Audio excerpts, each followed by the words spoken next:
speak in my own language, in German. But at the beginning I would say, first, I'm still a left defender. That's my job. And second, more humorful, there are some countries which have a government without acting institutions. In Germany today it's the other way around. You can choose what is better. And also I would say the biggest danger for politicians is when people recognize that life is going well without a government. That's the biggest danger. So we had in Belgium, I think for 2 years, no government. I'm sure we will be a little bit faster. So thank you very much for your invitation, meine sehr geehrten Damen und Herren. Ladies and gentlemen, indeed, Europe is developing in an uncomfortable world, and increasingly so, and the liberal intellectual Ralph Dahrendorf said once, and that was a destroying sentence about Europe. He said, Europe has no power of design, it has no European interest. That this power of design could be formulated. So this was in the year 2000 when Dahrendorf said that in an interview, and the sentence from today's point of view needs some explanation. But just briefly you can say Dahrendorf wanted to warn not to expect too much from Europe with regard to foreign policy, which is not too surprising because Europe is actually founded towards the inside and not as a player in the global stage. After the disastrous 2 world wars, there was peace and prosperity to be secured within Europe and not as a representative interest to the outside. So acting to the outside, that was the Security Council members, France and UK and Germany was part of a transatlantic partnership with the USA and the Western Allies, and limited themselves for a long time to the German and the Ostpolitik, and also the involvement in overcoming conflicts, for instance in the former Yugoslavia of Afghanistan, was a part of a transatlantic foreign policy at the end of the day. And only the no of the SPD Chancellor Gerhard Schröder with regard to the Iraq war in 2003 was a spectacular exception to that rule. So also after the fall of the wall, the European concept was still directed towards the inside, and Europe grew, the euro was decided, the massive expansion to the east was prepared, and there was ambitious debate about the finality of Europe. So the world seemed to be okay then, and globalization was progressing. USA was the winner of the Cold War, and they were moving towards unipolar power, and Osama bin Laden was unknown to us all. But the world has meanwhile become more uncomfortable than we would have thought at the end of the last century and the beginning of this century.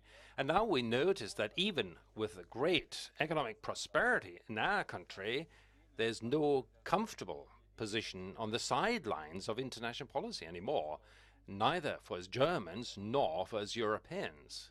So we have to see and sense and see, either we try to take over the design role ourselves, or we're going to be designed by the others. So the value orientation which we like to claim for our foreign policy as Germans will not be sufficient in and on itself to survive in the world which is determined by economic and military egotism. So Dahrendorf, in his clear-cut manner, pointed out a problem that we are only becoming aware of now. The EU, Europe, is no real factor in the world. So it cannot design the world as long as the European interests have not actually been defined, and without actually defining the own interests, there's a problem. Also with regard to developing power. Today, after the constitutional crisis, after the euro crisis, and after the migration crisis, we have many more experiences than Dahrendorf then had, not only with regard to the European Union. So international terrorism has determined international policy. Globalization has run into a crisis, and also the global dominance of the United States is becoming history. So Dahrendorf's quote has not lost anything in relevance. On the contrary, so in this world that is changing, it's all the more urgent that Europe now defines its interest and develops design power. This will not come out of the blue. It needs to be worked for. And why and how you can do that, this is what I want to talk about today. So let's start with an analysis of the most important changes of the Western world and the world at large. So the current withdrawal of the United States under Donald Trump from the role of reliable guarantee of the Western multilateralism, and that accelerates the change of the global order and has immediate consequences for the German and European interests. With regard to Europe, since the 12-minute talk of George Marshall, that is 70 years ago, Europe was also an American project, also in their own interest as the United States of America. Now, in today's US administration, there's a very distanced perception of Europe. They regard Europe as a competitor and sometimes even as an economic opponent. That is how we are perceived often. Europe is a region amongst many others in this new worldview of the US administration, which has an impact on society. So US society is changing rapidly, and soon the majority of the US Americans are not going to have European but Latin American and Asian and African roots. That's the reason why the relationship between the USA and Europe, also after Donald Trump in the White House, will not remain the same as it used to be.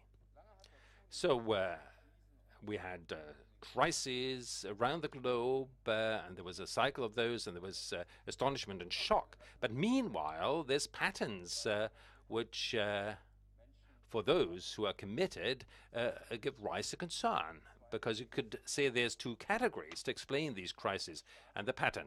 So the dismantlement of states in the neighborhood will lead to a drastic increase in crises, and they destabilize entire regions. But at the same time, offensive work and posture of China, Iraq, Russia will lead to this situation. Bless you. I can understand that with you have to sneeze when I say this. But anyway, so the offensive action of other countries will lead to the situation that the global order, but also regional structures of power is collapsing. So then there's counter movement to the trend of globalization and democratization, which dominated for a long time. So tried and tested bases like multilateralism, international law, and the universal application of human rights are being called into question, and by some without any concern. And so, in other words, the basis of prosperity and security are called into question. The risk of trade wars and arms race and armed conflicts is increasing. The demographic discrepancy between the shrinking north and the growing south, as well as the consequence of climate change, are becoming more and more to the fore. So we've got the migration and flight movements over the past years, and that's taken a greater role in the considerations of the West.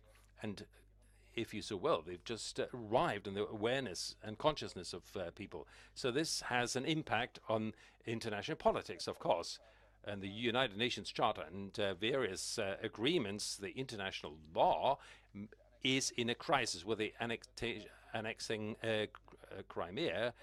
They have called into question the sovereignty of Ukraine and violated UN rules. And then the Climate Convention is suffering from the US withdrawal, and international trade is also under criticism. And what's all the more dangerous, the former nuclear powers were not able to prevent that more and more states have nuclear weapons or are striving to acquire them.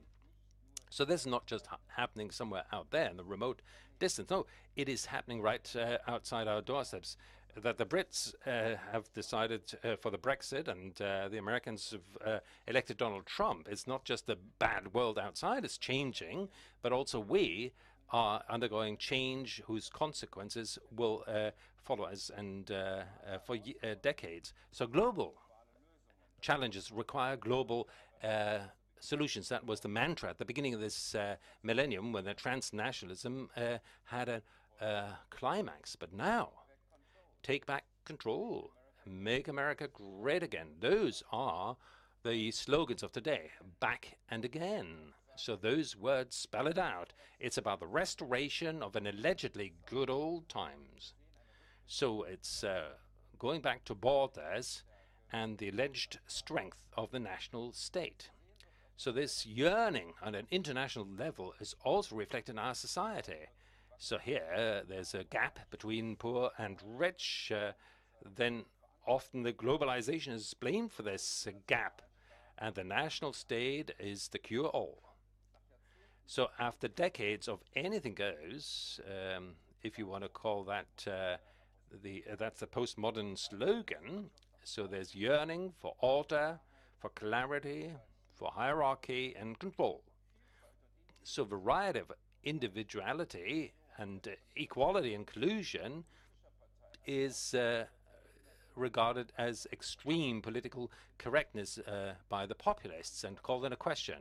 So this impact goes right into the heart of society, also in Europe as well as in Germany. So the liberal elites of the Western democracies are running the danger, so they discuss amongst themselves and they underestimate this yearning for clarity and order. When you see the anti-postmodernism, you want to say that the Social Democrats should think about materialism rather, and but these debates inside United States and Europe is that we're looking differently at the world, and the world is looking at us differently as well. So we can be rest assured that around the globe, not just in Beijing, Moscow, and Tehran, people are analyzing very carefully how strong and determined the West is in defending their values and interests, or not. So what's the new? So we don't know yet what the new order of the world is going to be. A lot of things are still in flux, and many players are still trying to move from boulder to boulder in this river, to quote a Chinese slogan. So I imagine there's three possible. So G0 world. This is the world where the power is distributed newly, so broadly that there's no leading role anymore, leading power anymore. US American scientist Iman Bremer once described in such a way: no state and no group of states has a sufficiently large political and economic lever or will to take over a true or to put together a global agenda. So this could be Westphalian Order 2.0. So this is sovereign states fighting for hegemony and equality as after the 30-year war until the Second World War. So for German trade nation and intermediary, this would be very dangerous. This then there might be a loss of rules, and some think it's the continuation of individualization with regard to international relations, but it would actually call into question the very foundation of our prosperity and security. Second alternative is the G2 world. So this would be a new bipolar order, competition between two superpowers. And instead of the Soviet Union in the Cold War, it would be the rise of China. So this country is going back on the basis. This understanding is the empire of the middle. And so when you look at the turbulence in Europe and US, China thinks they're superior in their model. And when we think of the promise of prosperity of this Chinese model, I'm not surprised that many states are now orienting themselves towards China. Third alternative is GX world. So again, this world would have many poles. There was fewer than the G20 that we know, and I suppose others than the G7. So the decisive difference with regard to G0 would be the existence of binding rules and structures that actually, so it's not just up to the balance of powers and not just the art of the Metternich, the Palmer stones. No, a multipolar with binding order would be the brand of this system. So, you know, it's not going to surprise you that the third option is my preferred option. So whether it's got a chance or not, that also depends on the understanding and the contribution of the European Union. Regardless of what direction the world is going to develop into, it's only when the European Union actually defines its own interests, and by the way, also projects its power, it can survive.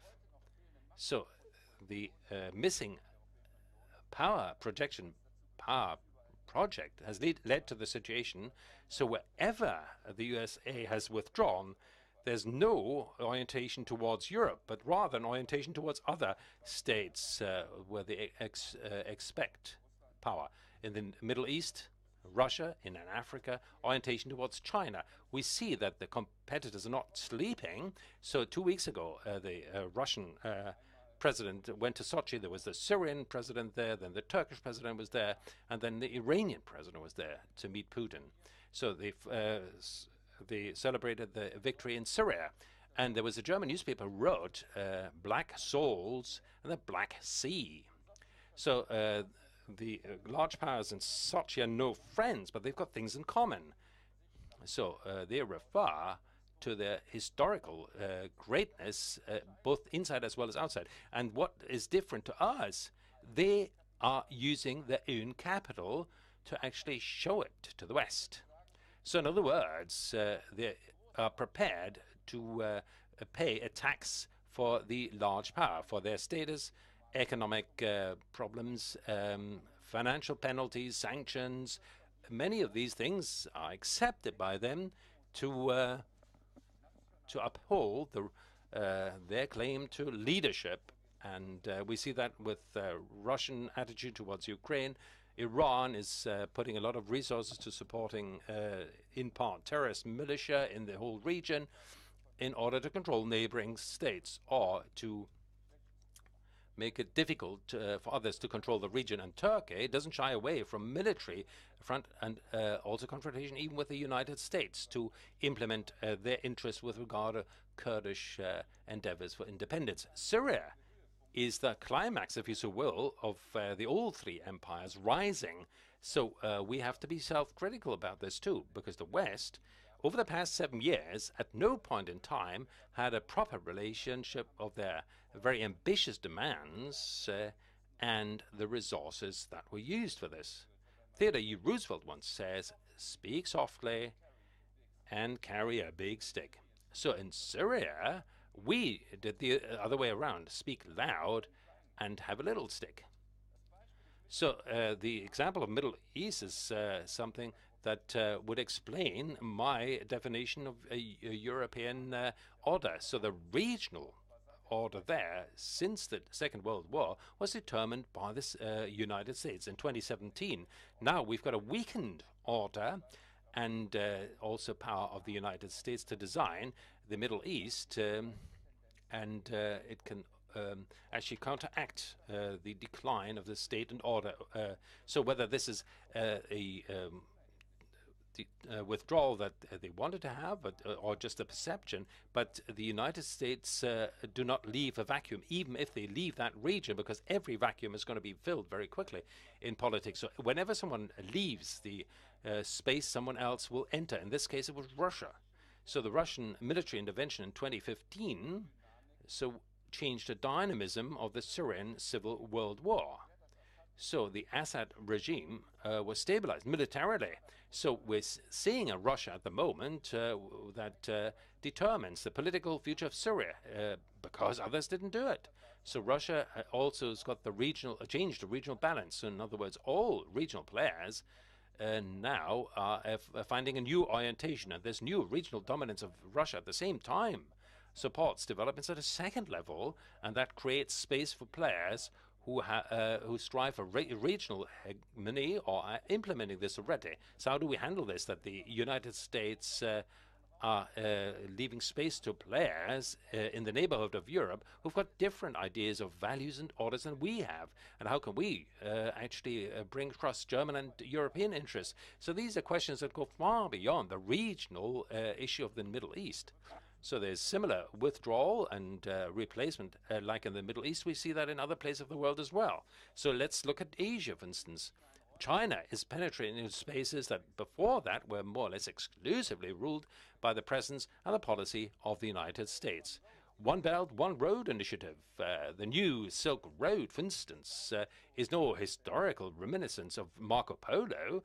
It's rather a geostrategic idea where China is implementing their ideas of politics and order. So with regard to trade, geography, geopolitics, as well as militarily maybe. So you can say that China is probably the only country of the world that has a long-term geostrategic idea. That, I mean, you cannot accuse or blame China for that. On the other hand, I respect them. I admire them for that. How quickly this country, over the past 30, 40 years, has developed. But for us, in the Old West, we should be blamed of that we didn't have a comparable own strategy. Only if we've got both the definition of Chinese and the definition of European interests, and even better, the American-European interest, then we can have a tangible balance on both sides. So this is also our argument towards the United States. So in politics, there never is a vacuum, but this will always be filled quickly. So in other words, it should be in the self-interest of the U.S. not to have a trade war with Europe, but rather to develop common strategies for maintaining the liberal order on the basis of freedom, fairness, human rights, and the rule of law, and to develop the trade system accordingly. So I'm giving you all these examples in detail because they show how difficult it is for us Germans to have a strategic relationship with a foreign policy. Herfried Münkler published a book on the 30-Year War, and he talked about the foreign policy class in Germany. He complains about the Germany that is actually refusing reality. So the German politics don't dare to actually analyze what is really happening. Münkler is saying they're always looking at the horizon of moral norms and imperatives. What is missing in German foreign policy is political strategic thought. I think Münkler is actually identifying the issue properly. But of course, you have to remind him that the time in which Germany has strategic ideas for the remainder of the world, that was pretty uncomfortable for the world, and that led to the worst killing of peoples in the world and genocide. But he's right in a way of what's happening. So don't get me wrong. To stay with Syria, it is good and right that that we insist on a political process for peacemaking, that we're using instrument of the international system for the essential humanitarian help, and also the international law that needs to be accepted as but still, after 7 years of war, we cannot close our eyes to the fact that other players meanwhile have created facts on the ground, often beyond any established norms and in contrast to our morals, and but unfortunately with high efficiency. So what shall we do? So first of all, we have to analyze the situation soberly. So we need a clear, realistic view of the world as it is, and not a vision of how it should be.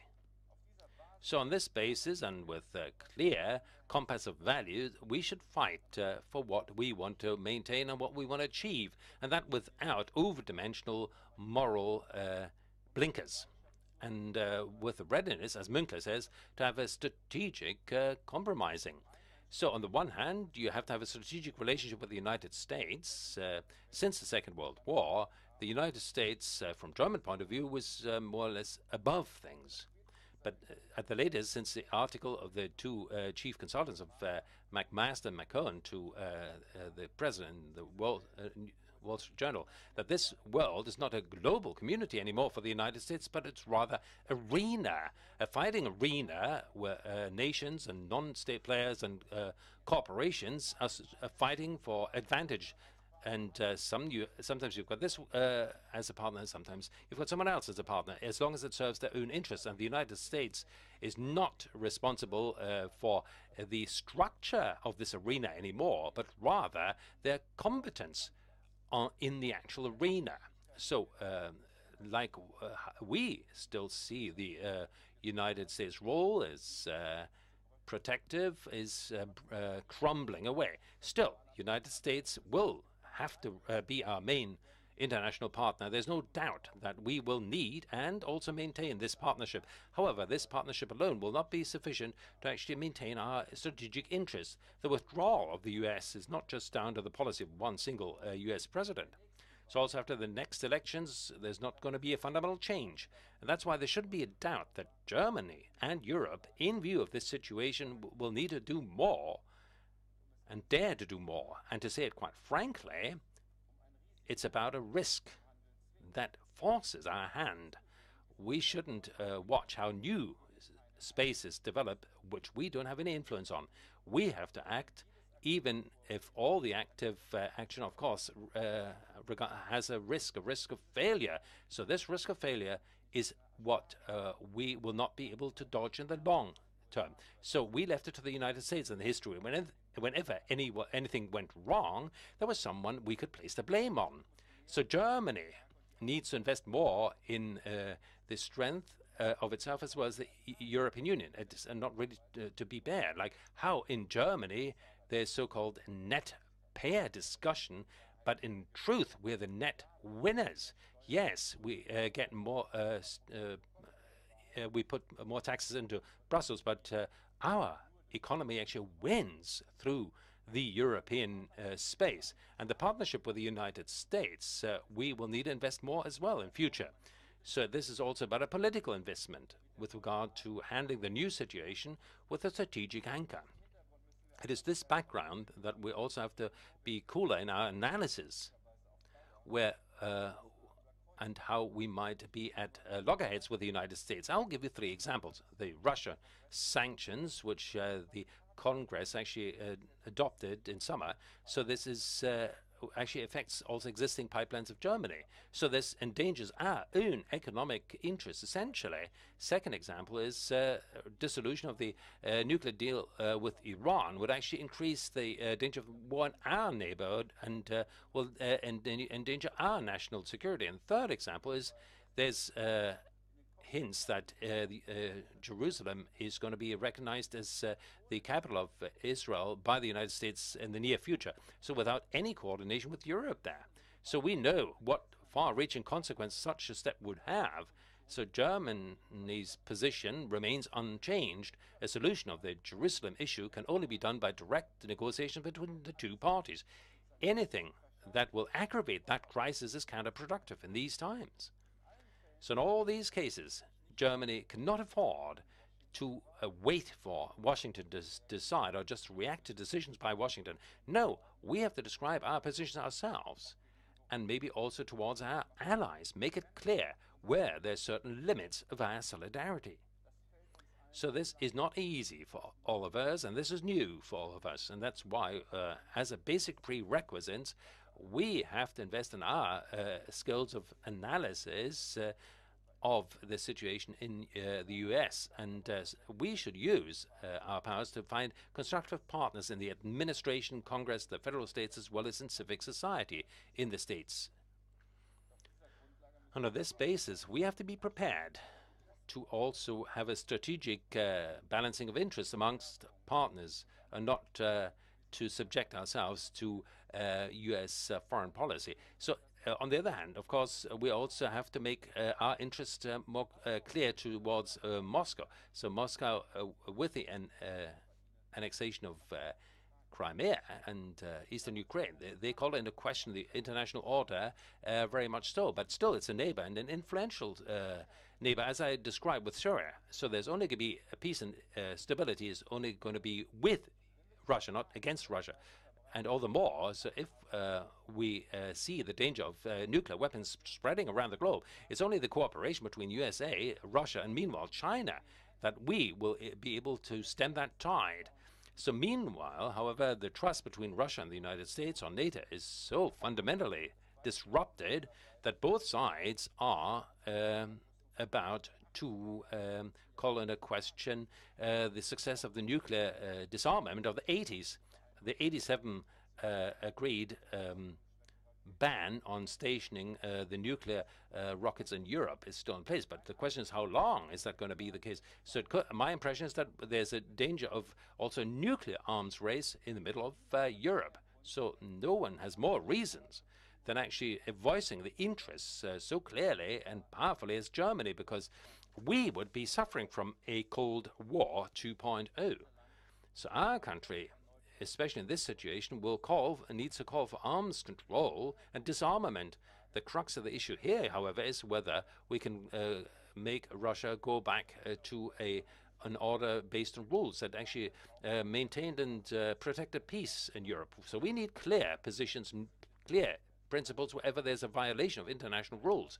And this includes the readiness for concrete measures like sanctions, for instance. On the other hand, however, it is our German role to maintain channels of dialogue and also to seek an exchange also in difficult times. For instance, it would be a great step forward if we would agree on a feasible blue helmet UN mission in eastern Ukraine to get a permanent armistice there and the withdrawal of heavy weapons. All sides have promised this for years, and this promise has been broken every day. So the idea of how this mission could evolve is different between ourselves, our allies, as well as Russia. But that Russia is prepared at all to have a discussion is a big step forward, because up until now, the internationalization of such a conflict and pacification was actually rejected so far. And the offer is clear to Russia as well. After implementing a permanent armistice, we Europeans can help to actually rebuild Donbass, and also first steps for dismantling sanctions possible too. So this would not yet be a final solution of the conflict in Ukraine, and by far no fulfillment of the Minsk agreement. However, it would represent a breakthrough and a big step towards a renewed policy of détente with Russia. It is clear it cannot be a German Ostpolitik anymore. It needs to be a European Ostpolitik. So we can only have successful Ostpolitik if the new NATO and EU partners in Central and Eastern Europe are on board with their very specific historical experience that are different from ours. But we Germans especially have an interest, an existential interest in such détente. So in view of the tasks, our understanding of the European Union and its tasks is giving rise to concern. We're handling the EU as if we had a second EU around the corner.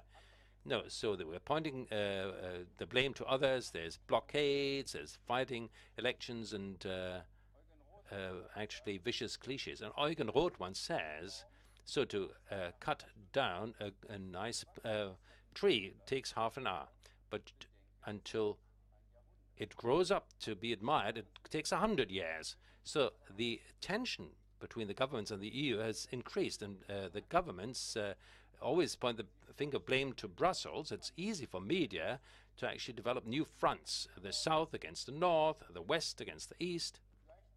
And maybe it's also due to the fact that, like Dahrendorf, we haven't understood our common interests. The European Union has not been founded in order to actually represent the interest to the outside as something uniting.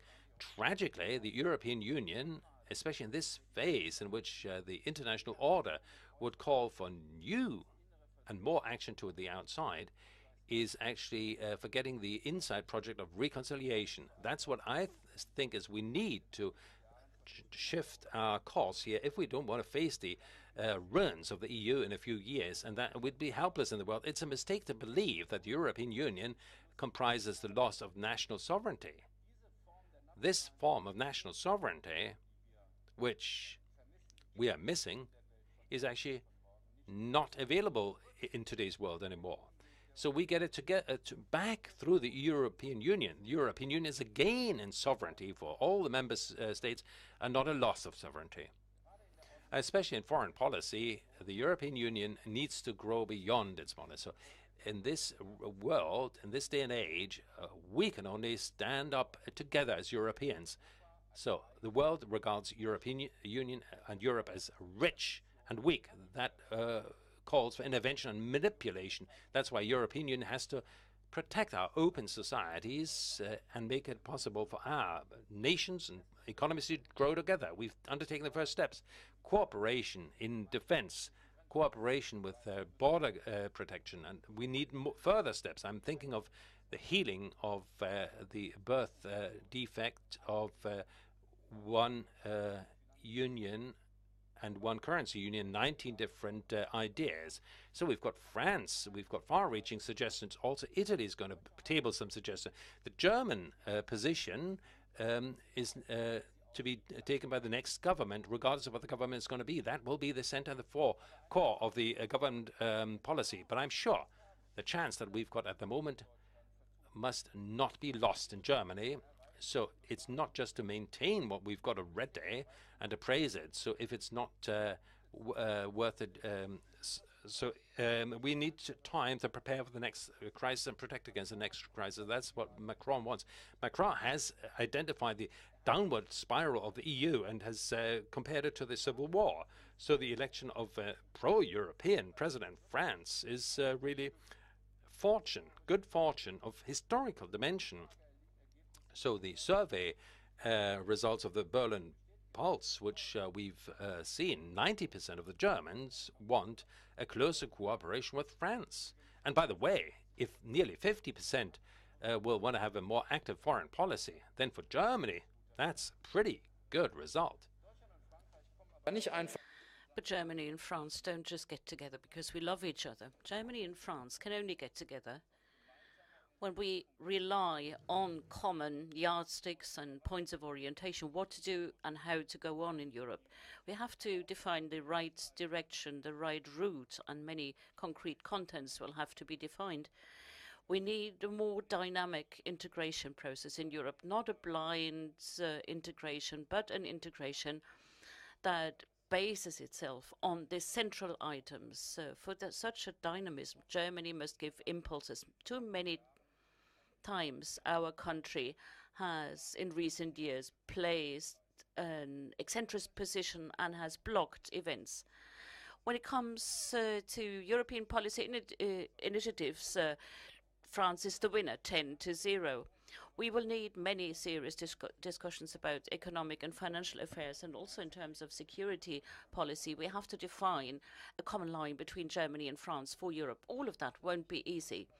Maybe France will have to become a little bit more German in financial issues, and Germany will have to become a little more French in terms of security policy. In spite of different starting points, we can grow together because of an constant exchange. And we have seen an impressive history in how relations develop between Germany and France. We need to carry on. The Germans must be clear about what the basis for our current strength is. We are strong because we are in the middle of European friends, and we could develop peacefully. Our current economic strength, we in Germany owe to Europe. We owe it to the confidence of our European neighbors, in particular France. Because of that, Germany is a peaceful country. Without the European integration, without a German-French reconciliation, the things we have achieved would never have been possible. Emmanuel Macron has passionately highlighted the things that we have in common when he spoke during the opening of the Frankfurt Book Fair. Macron reads a lot, and he said oftentimes it was German and French cultures that could very well understand literature from the neighbor and made this literature accessible to a wider audience. Walter Benjamin has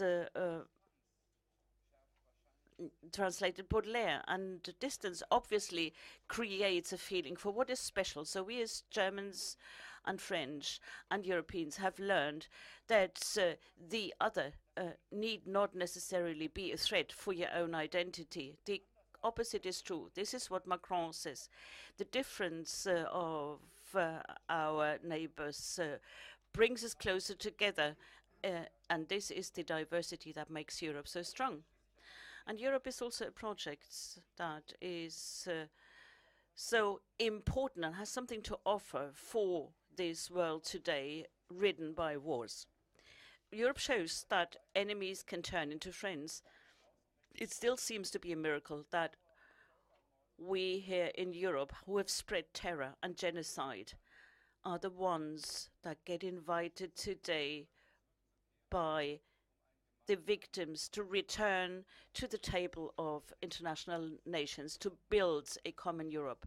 So it is a very successful project, and that is why we Germans have a responsibility for the future of our common Europe. Dahrendorf has given us a guideline, and we still have a lot of work to do, we as Germans, we as Europeans. Whether we'll be strong enough, I don't know, but at least we have to try.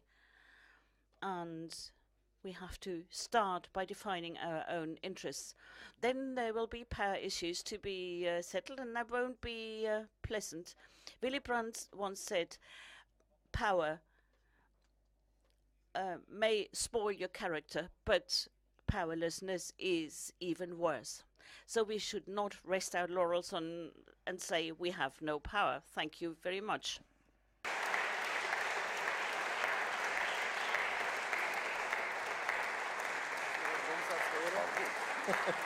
Jetzt können Sie es sagen. Well, Minister Gabriel, let me thank again very, very much for kicking off this forum. I think you give us a lot of food for thought. I would summarize your speech in one sentence. We have to act with our European partners based on our interests and values and be ready to take risks. Thank you very much. And before we let you leave, I would like to present you with your personal copy of the Berlin Pulse, and I hope you will find some time to take a read. Thank you very much. Thanks. I